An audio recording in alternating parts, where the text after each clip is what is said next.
Hi everyone, welcome to lecture 8 of Open Channel Flow. In this lecture, we will discuss about velocity measurement of flow in Open Channel Flow. So for velocity measurement, we use two equations. First is Chazy equation and second is Manning's equation.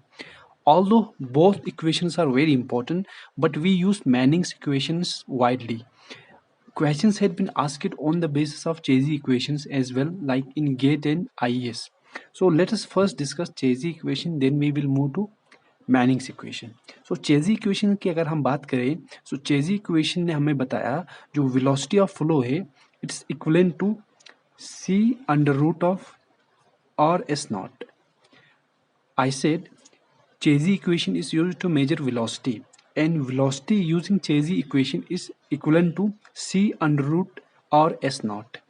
Here c is a coefficient called Chazy's coefficient. It is Chazy's coefficient. And this Chazy's coefficient is dependent on flow nature and nature of surface. So I can write here Chazy constant C depends on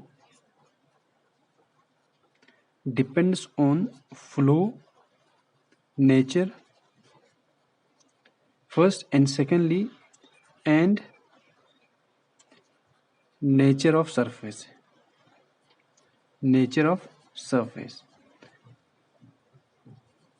ठीक है, इतनी बात clear है। तो चेजी equation ये है v equal to C under root R S naught. C हुआ Chezy coefficient and Chezy coefficient depends on flow nature and nature of surface. कौन सा फ्लो है, यूनिफॉर्म है, नॉन यूनिफॉर्म है, स्टेडी है, जितने टाइप ऑफ फ्लो हमने पढ़े हैं ये डिपेंड करता है कौन सा फ्लो हमारा है। Secondly surface of nature of surface, जो भी हमारा चैनल का सरफेस है जिसपे पानी फ्लो करेगा, so what kind of surface is we have, right. So इस इक्वेशंस पे जो भी अभी हम पढ़ेंगे इस टॉपिक पे हम क्वेश्चंस भी करेंगे गेट प्रीवियस ईयर क्वेश्चंस, जिससे आपका कंसेप्ट पूरा क्लियर होगा। So right now you have to be just conscious, जो भी मैं बता रहा हूँ उसको सुनना, no need to hesitate at all, ठीक है। अच्छा, चेजी इक्वेशन में हमने सी को डिफाइन किया, सी इज चेजीज कोएफिशिएंट। अब आर की बात करेंगे, R is a hydraulic radius.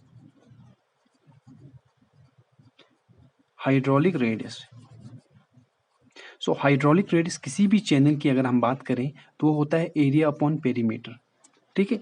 अब एरिया डिपेंड करेगा हमारा चैनल का शेप कैसा है, पेरीमीटर भी डिपेंड करेगा चैनल का शेप कैसा है।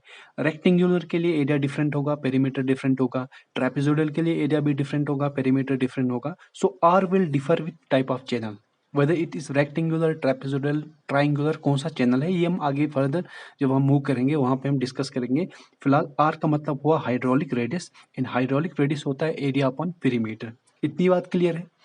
अच्छा, नेक्स्ट हम यहाँ पे बात करेंगे एस नॉट। एस नॉट हमारा हुआ बेड स्लोप। तो एस नॉट बेड स्लोप होता है और एस नॉट एक्चुअल में एस होता है स्लोप। अगर हमारा फ्लो यूनिफॉर्म है तो एस को हम एस नॉट से रिप्लेस करते, इतनी बात याद रखना। सपोज मेरा कोई चैनल है, ठीक है, ये मेरा चैनल है मान के चलते हैं, तो इस चैनल में फ्लो इस तरह अकर हो रहा है। अब फ्लो जब इस तरह अकर होगा तो आप मान के चले यहाँ पे ये जो चैनल है ये डेटम से कुछ एंगल बना रहा है, मतलब मेरा जो हॉरिजॉन्टल है, मेरी जो जमीन है उससे कुछ एंगल बना रहा है। इस एंगल को हम थीटा नाम देते हैं और इसी को हम साइन थीटा बोलते हैं अगर थीटा स्मॉल होगा तो, ठीक है, एंगल अगर स्मॉल होगा। और इसी साइन थीटा को हमने एस नॉट नाम दिया बेड स्लोप, ठीक है। तो बेड स्लोप हमारे चैनल का स्लोप होता है, एंगल होता है हॉरिजॉन्टल के साथ कितना एंगल बनाता है। अगर मैं इस चैनल को यहाँ पे ड्रॉ करूँ तो इस चैनल के केस में ये जो हमारा एंगल है एस नॉट है वो ज्यादा होगा, ठीक है, क्योंकि यहाँ पे जो है स्लोप जो है ज्यादा है, ठीक है। चैनल क्या है, चैनल थोड़ा इंक्लाइनेड है, ठीक है, ज्यादा इंक्लाइनेड है या इसको ज्यादा हम स्टीप बोल सकते हैं, ठीक है। चैनल में ज्यादा, ये चैनल स्टीप है और यहाँ पे जो चैनल है ये माइल्ड है, ठीक है। इतनी बात क्लियर है। तो ये एस नॉट हुआ bed slope. In case of uniform flow S को हम बेड स्लोप को इस नॉट से हम रिप्रेजेंट करते हैं, इतनी बात क्लियर रखनी, ठीक है। अब नेक्स्ट हम देख लेंगे, इसी पेज में हम देख लेंगे नेक्स्ट जो हमने चेजिस फार्मूला सी को हमने चेजिस कोएफिशिएंट सी हमने बताया, ये चेजिस कोएफिशिएंट है, ये बराबर होता है under root of 8g divide by F, ठीक है, इतनी बात याद रखना, ठीक है। अब यहाँ पे जी आपको पता है, सपोज क्वेश्चन आपको पूछा गया, आपको बताया कि वेलोसिटी ऑफ फ्लो निकालना है यूजिंग चेजी, तो आप C under root R S naught लिखेंगे और आपको एरिया भी दिया है, पेरीमीटर भी दिया है, तो यहाँ से आर निकालेंगे। बेड स्लोप आपको प्रोवाइड किया होगा। अब सी आपको प्रोवाइड नहीं किया है, वैल्यू ऑफ चेजिस कोएफिशिएंट आपको प्रोवाइड नहीं किया है, तो आप यहाँ से फाइंड आउट करेंगे। जी आपको पता है, और आपको एक चीज ये पता होनी चाहिए, एफ, इसको हम बोलते हैं फ्रैक्शनल फैक्टर। ये फ्रैक्शनल फैक्टर अगर क्वेश्चन में दिया है तो आप सी का वैल्यू निकाल पाएंगे। अगर क्वेश्चन में ये एफ फ्रैक्शनल फैक्टर प्रोवाइड नहीं किया है तो आप कहीं से फाइंड आउट करेंगे। आप F is equal to 64 upon R E. आपको फ्रैक्शनल फैक्टर प्रोवाइड नहीं किया, आपको सी प्रोवाइड नहीं किया, आपको रेनॉल्ड नंबर दे देगा, कुछ ना कुछ दे देगा, या रेनॉल्ड नंबर दे देगा, या ये दे देगा, या सी का वैल्यू डायरेक्ट दे देगा, जिससे आप वेलोसिटी इजीली निकाल सकते हैं। अगर सी प्रोवाइड नहीं किया है, आप इस फॉर्मूले से निकालेंगे। फ्रैक्शनल फैक्टर प्रोवाइड किया है तो इस फॉर्मूले से सी निकालेंगे। दूसरी बात, अगर आपको एफ भी प्रोवाइड नहीं किया है, सी भी प्रोवाइड नहीं किया है, पहले आप एफ का वैल्यू निकालेंगे, फ्रैक्शनल फैक्टर का वैल्यू निकालेंगे 64 अपॉन आर ए, और आपको बताया कि ये लेमिनार फ्लो है, ये लेमिनार फ्लो के लिए है फॉर्मूला, ठीक है। तो यहाँ से एफ निकाला, और अगर मेरा फ्लो क्या है, फ्लो टर्बुलेंट है, तो उसके लिए एफ का value 0.316 divide by Reynolds number power 1/4 से निकाल लेंगे for turbulent flow, for turbulent flow, ठीक है। तो टर्बुलेंट फ्लो के केस में एफ का वैल्यू इस तरह निकालेंगे। वैसे गेट में ऐसे क्वेश्चंस आते हैं, क्योंकि गेट में अगर 2 मार्क्स का पूछेगा तो थोड़ा कैलकुलेशन आपको ज़्यादा दे देगा, ठीक है। तो आप इस फॉर्मूले को याद रखेंगे। देखो, मैं फिर से रिपीट करूंगा, ये आपका चेजी इक्वेशन है, मतलब चेजी का फॉर्मूला है जिससे हम वेलोसिटी निकालते हैं। अगर आपको आर प्रोवाइड किया है, मतलब एरिया और पेरीमीटर दिया है, आर निकल गया, बेड स्लोप ये आपको दे देगा। बात आ रही है यहाँ पे चेजी कोएफिशिएंट। चेजी कोएफिशिएंट अगर दिया है तो क्वेश्चन बहुत इजी होगा, 1 नंबर का क्वेश्चन होगा, इजीली फाइंड करेंगे आप वेलोसिटी। अगर चेजी कोएफिशिएंट नहीं दिया है तो चेजी कोएफिशिएंट को इस फॉर्मूला से निकालेंगे, √8g/f। एफ हुआ फ्रैक्शनल फैक्टर, यहाँ पे मैं लिख लूंगा फ्रैक्शनल फैक्टर। तो फ्रैक्शनल फैक्टर अगर दिया है, डायरेक्टली फ्रैक्शनल फैक्टर का वैल्यू पुट करके से निकालेंगे, और फ्रैक्शनल फैक्टर भी नहीं दिया है तो रेनॉल्ड्स नंबर दे देगा आपको, और बताएगा फ्लो लेमिनार है। अगर लेमिनार है तो ये इक्वेशन यूज करेंगे एफ निकालने के लिए, और अगर फ्लो टर्बुलेंट बता रहा है तो ये इक्वेशन यूज करेंगे। एफ निकलेगा, यहाँ पे पुट करेंगे, सी निकलेगा, फॉर्मूले में लगाएंगे, वेलोसिटी निकल जाएगी। इतनी बात क्लियर है, तो यस बोल रहे हैं ना। तो फाइनली यहाँ पे ये जो सी का वैल्यू है आपको ये याद रखना है, ठीक है। दूसरी बात, पहली बात। दूसरी बात, आपको ये दोनों भी याद रखना है फ्रैक्शनल फैक्टर के लिए, ये 2 फॉर्मूले, ठीक है। अब यहाँ पे एक चीज और बताऊंगा। एक चीज होता है हमारे पास यहाँ पे एफ डैश, इसको हम बोलते हैं coefficient of friction, coefficient of friction. अच्छा, कभी कभी क्या होगा, आपको C इज इक्वल टू, आपको कोफिशिएंट ऑफ फ्रिक्शन दिया होगा एफ डैश, तो आपको C निकालना है। तब आपका क्या करेंगे, आप इस इक्वेशन का यूज करेंगे 8g divided by 4f dash. F dash coefficient of friction का वैल्यू यूज करेंगे यहाँ पे, ठीक है। और अगर फ्रिक्शनल फैक्टर दिया है तब ये इक्वेशन यूज करेंगे। यहाँ पे बस खाली क्या है, डिवाइड में 4 किया है, यहाँ पे 4 डिवाइड नहीं किया है, तो इसका ख्याल रखेंगे, ये ज्यादा इंपॉर्टेंट है, ठीक है। तो इसके साथ ये हमारा चेजी फॉर्मूला खत्म हो गया। अब हम बढ़ेंगे मैनिंग्स की तरफ, ठीक है। मैनिंग्स, देखो मैनिंग्स बहुत ही इंपॉर्टेंट है, इसको हम वाइडली यूज करते हैं क्योंकि ये बहुत सिंपल है, ठीक है, इसलिए हम इसको यूज करते हैं। Due to its simplicity we use Manning's formula as compare to Chezy's formula more, ठीक है। तो मोर मैनिंग्स का क्या, हमारे पास क्या इस्तेमाल है, इसका भी इस्तेमाल क्या है, इससे हम वेलोसिटी ऑफ फ्लो निकालते हैं, ठीक है। तो यहाँ पे हम लिख लेंगे एक बात, mostly used in open channel flow, in open channel flow, ठीक है, फॉर कैलकुलेशन ऑफ वेलोसिटी। आपको ये पता है। अब वेलोसिटी का फॉर्मूला बहुत ज़्यादा इंपॉर्टेंट है, तो आप लिखेंगे कि Manning's equation is given by v equal to 1/n into में r 2/3 s नॉट 1/2। इतनी बात क्लियर है। तो यहाँ से v हुआ वेलोसिटी ऑफ फ्लो, एक बार लिख लेता हूँ। v हुआ velocity of flow, velocity of flow जो हमें निकालनी है। ये हुआ, n हुआ मैनिंग्स कोफिशिएंट। मैनिंग्स कोफिशिएंट, ठीक है। अच्छा, यहाँ पे आर आपको पता है हाइड्रोलिक रेडियस, हाइड्रोलिक रेडियस। देखो एक एक चीजें मैं आपको बता रहा हूँ बिना स्किप किए, ये बहुत इंपॉर्टेंट है, एक बार कंसेप्चुअल अंडरस्टैंडिंग होनी चाहिए। आप अभी मैं आपको बता रहा हूँ v is equal to velocity, n हुआ मैनिंग्स कोएफिशिएंट, r हुआ हाइड्रोलिक रेडियस। फ्यूचर में जब आप इसको नहीं लिखेंगे कॉपी में या याद नहीं अच्छे से प्रैक्टिस नहीं करेंगे, आप भूल जाएंगे। r हाइड्रोलिक रेडियस हुआ या हाइड्रोलिक डेप्थ हुआ, ठीक है, ये ऐसा होता है, ठीक है, इसलिए मैं लिख रहा हूँ यहाँ पे ताकि आपको याद रहे। s नॉट हुआ बेड स्लोप, बेड स्लोप, ठीक है, ये चीजें बहुत इंपॉर्टेंट है, ठीक है। तो यहां से मेरा ये क्या है, मेरा मैनिंग्स कोएफिशिएंट है। अब हर चीज को मैं यहाँ पे डिफाइन करूंगा वन बाय वन। पहली बात, ये जो कोएफिशिएंट ऑफ मैनिंग है या मैनिंग्स कोएफिशिएंट है, इसको हम कोएफिशिएंट ऑफ रुगोसिटी कहते हैं, ठीक है, कुछ लोग कहते हैं। अब ये डिपेंड करता है, डिपेंड्स ऑन क्या, surface roughness, surface surface roughness पे डिपेंड करता है। दूसरी बात, it also depends on alignment of channel, ठीक है, चैनल अलाइनमेंट, ठीक है, चैनल अलाइनमेंट, चैनल अलाइनमेंट हो गया। और क्या है, depth of flow, depth of flow इस पे भी डिपेंड करता है। नेक्स्ट बात, ये डिपेंड करता है डिस्चार्ज पे, ठीक है, बहुत सारी चीजें ये मैनिंग्स कोएफिशिएंट डिपेंड करता है, ठीक है। अगर मेरा मटेरियल सेम है दो चैनल का, उसके लिए मैनिंग्स कोएफिशिएंट सेम होगा, ठीक है, ये भी बात याद रखेंगे आप। अच्छा, ये बात क्लियर हुई यहाँ से। अब एक इंपॉर्टेंट चीज है, अगर आपको क्वेश्चन में मैनिंग्स कोएफिशिएंट का वैल्यू नहीं दिया है, ठीक है, अगर दिया है तो पुट करेंगे, अगर नहीं दिया है, जनरली 99% केसेस में दिया होता है, ठीक है, तो अगर नहीं दिया है तो मैनिंग्स कोएफिशिएंट का फॉर्मूला आप यूज करेंगे, n is equal to d50 1/6, d50 power 1/6 है, ठीक है, डिवाइड बाई 21.10। और यहाँ पे जो d के डायमेंशन है, d50 के डायमेंशन है वो मीटर में है, जो d है ये मीटर में हमेशा होगा। अच्छा, ये d क्या है, ये d है diameter of particles which are 50% finer, जो 50% पार्टिकल्स जो फाइनर है उनका डायामीटर है, ठीक है।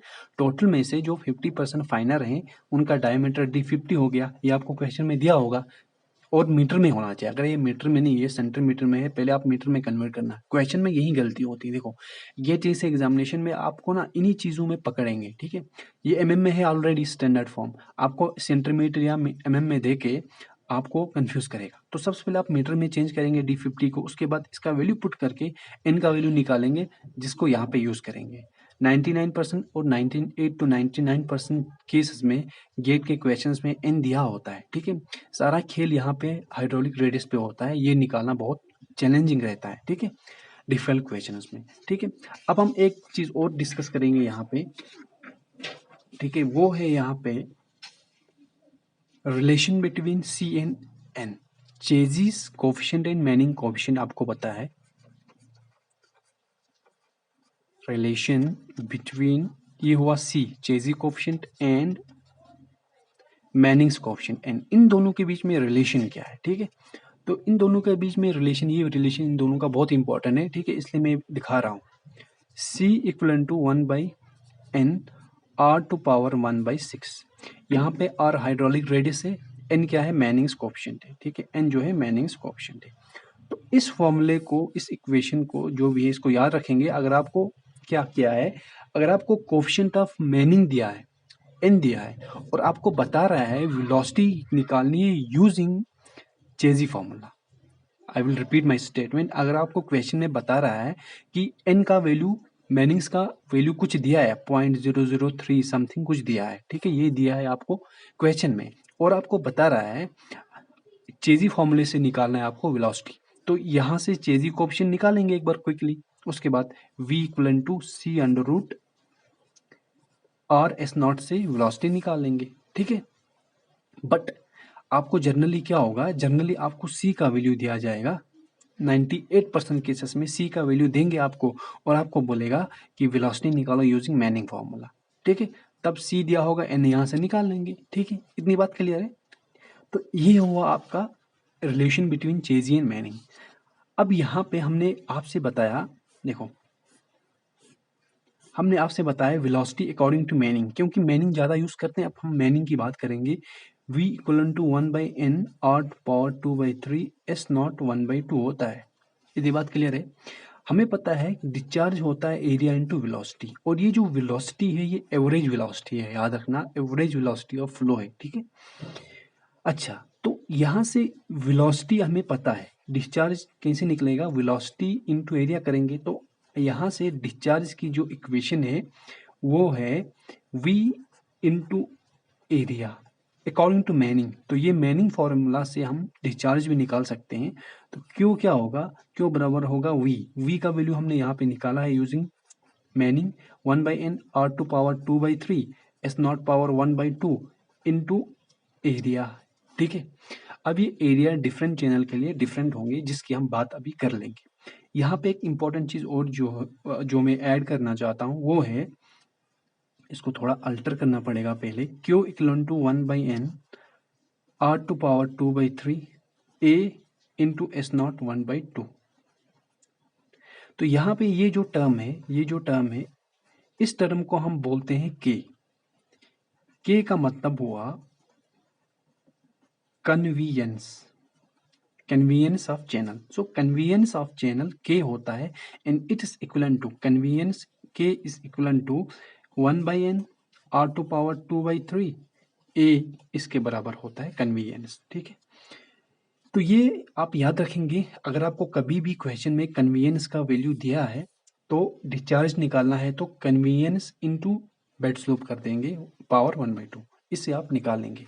अब हम बढ़ेंगे गाइस एक क्वेश्चन की तरह जो गेट 2019 में आया है, ठीक है। क्वेश्चन एक बार पढ़ लेता हूं मैं, ठीक है, तो क्वेश्चन डिस्प्ले भी होगा। क्वेश्चन में आपको बता रहा है a rectangular open channel has a width of 5 metre. एक रेक्टेंगुलर चैनल है जिसकी विड्थ 5 मीटर है एंड ए बेड स्लोप 0.001 है। For a uniform flow of depth 2 metre the velocity is 2 metre per second. The Manning roughness coefficient for a channel is. यहाँ पे हमें क्या करना है, यहाँ पे हमें मैनिंग्स कोफिशिएंट निकालना है, ठीक है। आपको क्वेश्चन में क्या प्रोवाइड किया है, एक बार मैं क्वेश्चन में जो गिवन डाटा था वो लिख लूंगा। एक रेक्टेंगुलर चैनल है, रेक्टेंगुलर चैनल है, हमारे पास चैनल क्या है, रेक्टेंगुलर है। इस रेक्टेंगुलर चैनल के लिए हमें क्या प्रोवाइडेड है, ब्रेथ दिया था हमें 5 मीटर। एक रेक्टेंगुलर चैनल बनाते हैं, चलो यहाँ पे ये मेरा हुआ रेक्टेंगुलर चैनल। तो इसकी जो विड्थ है ये बी है, ये प्रोवाइड है 5 मीटर। दूसरी बात, इस चैनल पे सपोज पानी का लेवल इतना है तो इस लेवल का वैल्यू भी दिया है कि डेप्थ ऑफ फ्लो करके बताया है y इक्वल टू 2 मीटर है डेप्थ ऑफ फ्लो, तो ये y लिख लेंगे हम 2 मीटर। इतनी बात क्लियर है। उसके बाद तीसरी चीज इसने ये बताया कि फ्लो जो है यूनिफॉर्म है, तो बेड स्लोप एस नॉट हो गया, तो इसका वैल्यू भी आपको प्रोवाइडेड है 0.001 प्रोवाइडेड है, और बता रहा है फ्लो यूनिफॉर्म है, ठीक है, इसलिए इसका वैल्यू एस नॉट हो गया। और वेलोसिटी क्या है इस यूनिफॉर्म फ्लो की, 2 मीटर पर सेकेंड है। आपको क्वेश्चन में बता रहा है कि मैनिंग्स कोफिशिएंट का वैल्यू निकाल लेना है, ठीक है। तो बहुत ही इजी क्वेश्चन है। देखो v दिया है ना, तो v से आप निकाल सकते हैं, अभी पढ़ा v equal to 1/n r2 power 2/3 s not power 1/2। पहले एक काम करेंगे, r आप अगर यहाँ से निकाल लेंगे, s दिया है, v दिया है, एंड इजीली फाइंड होगा। अब हाइड्रोलिक रेडियस क्या होता है, r एरिया बाई पेरीमीटर होता है। अब एरिया हम रेक्टेंगल की बात करें, रेक्टेंगल का एरिया क्या होता है, breadth into depth, b into Y कर लेंगे। पेरीमीटर, पेरीमीटर का मतलब हुआ वेटेड पेरीमीटर, वेटेड पेरीमीटर जो भी एरिया गीला किया है इस पानी ने चैनल का, ठीक है। देखो ये वाला साइड y, ये वाला साइड y, 2y हुआ, और ब्रेथ ये सारा वेट है पानी की वजह से, तो पेरीमीटर वेटेड पेरीमीटर हुआ b प्लस 2y। इतनी बात क्लियर है। यहाँ से हमें पता है b कितना है, b है हमारे पास 5, 5 into 2 divide by 5 plus 2 into Y 2, तो यहाँ से 100 हुआ डिवाइडेड बाई 4 5 9, तो यहाँ पे 100 डिवाइड बाई 9 हो गया। आर का वैल्यू हम क्या निकालेंगे, 11 पॉइंट समथिंग आ जाएगा हमारे पास। ठीक है,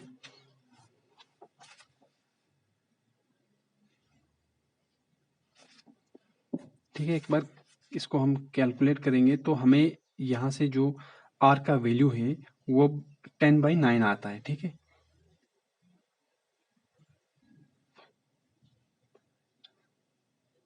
तो यहाँ पे गलती की, ये 10/9 है। ठीक है, तो ये क्या आ जाएगा हमारे पास, 10/9 हम आर का वैल्यू लिख लेंगे 10/9।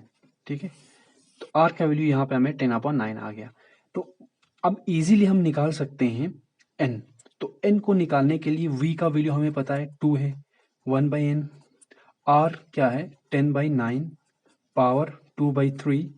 एस नॉट 0.001 है हमारे पास, प्रोवाइड किया है क्वेश्चन में, होल पावर 1/2। तो यहाँ से एन हमें निकल के आएगा इजीली। जब हम इसको सॉल्व करेंगे तो एन का वैल्यू हमें अप्रोक्सीमेटली 0.017 आ रहा है। ठीक है, तो 0.017 is the value of N, that's coefficient of Manning's coefficient का वैल्यू आ गया। ठीक है, एंड ऑप्शन डी हमारा यहाँ से सही है। Option D is correct, is ठीक है guys. So option D is हमारा करेक्ट ऑप्शन है। तो यहाँ पे एक क्वेश्चन हमने कर लिया जो बहुत ही इंपॉर्टेंट क्वेश्चन था, गेट में आया था, 2019 में आया था ये क्वेश्चन, 2019 गेट। ठीक है, तो क्वेश्चन में क्या दिया था, रेक्टेंगुलर चैनल की बात कर रहा था, ब्रेथ दिया था हमारे पास 5 मीटर, डेप्थ ऑफ फ्लो भी दिया था, और बेड स्लोप वो भी दिया था, इन वेलोसिटी दिया था, निकालना था मैनिंग्स रफनेस कोएफिशिएंट। हमें पता है मैनिंग्स इक्वेशन के अकॉर्डिंग वेलोसिटी होता है v = y/n और 2/3 s not 1/2।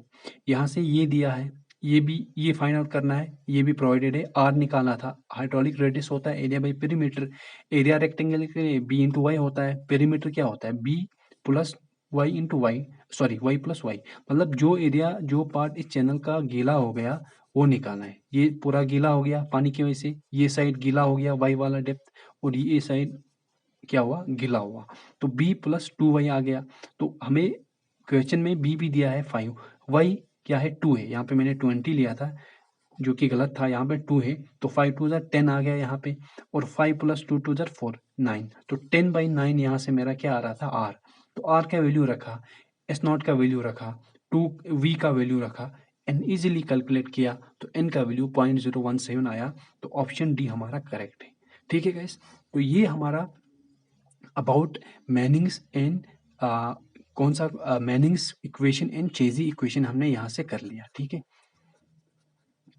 Manning equation and चेजी equation हमने यहाँ से कर लिया। ठीक है, तो ये दोनों हमने यहाँ से कर लिया, और ये दोनों इंपॉर्टेंट है। इसमें ज़्यादा इंपॉर्टेंट कौन सा है, मैनिंग। इसमें क्वेश्चन आते हैं, इसमें भी आते हैं कभी कभार क्वेश्चन 1-2। ठीक है, तो आप फिर से मैं आपको एक चीज़ बता रहा हूँ यहाँ पे, आप ये जो रिलेशन है मैनिंग एंड ये चेजी, ये याद रखेंगे। चाहे आपको जिस फॉर्मूले से, जिस इक्वेशन से वेलोसिटी निकालने को बोलेगा आप निकाल सकते हैं। अगर आपको चेजी का वैल्यू दिया है तो आप मैनिंग निकाल सकते हैं, अगर मैनिंग का वैल्यू दिया है तो चेजी निकाल सकते हैं। ठीक है, सो आई होप गाइस आपको you got the concept about Manning's and chassis equation. So next video में हम कुछ और अच्छा कंटेंट लेके आएंगे, मतलब इस पूरे चैप्टर में या इस पूरे सब्जेक्ट में जो इसके बाद जो हमारे टॉपिक होंगे वो हम डील करेंगे, क्योंकि हम एक सिस्टमेटिक फ्लो में चल रहे हैं। ठीक है, तो इसके बाद हमारा है most economical and efficient channel की हम बात करेंगे। So till then you take care.